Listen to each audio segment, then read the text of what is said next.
খসড়া ভোটার তালিকা প্রকাশের পর রাজ্য রাজনীতিতে নতুন করে উত্তেজনা।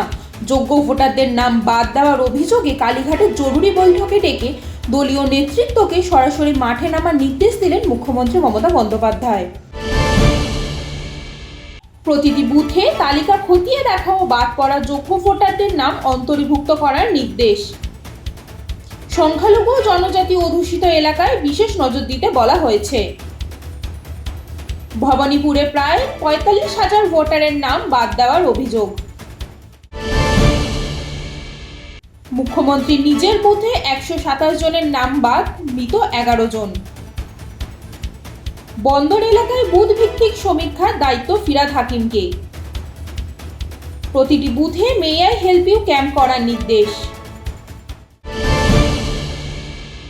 মতুয়া অধ্যুষিত বনগাঁও রানাঘাটে বাড়ি বাড়ি গিয়ে সহায়তার নির্দেশ।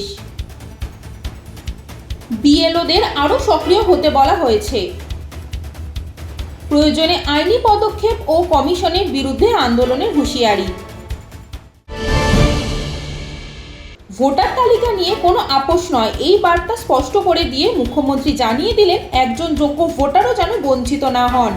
বাদ হওয়া ভোটারদের পাশে দাঁড়াতে তৃণমূল যে সংগঠিতভাবে মাঠে নেমেছে তারই ইঙ্গিত মিলল কালীঘাটের এই বৈঠকে।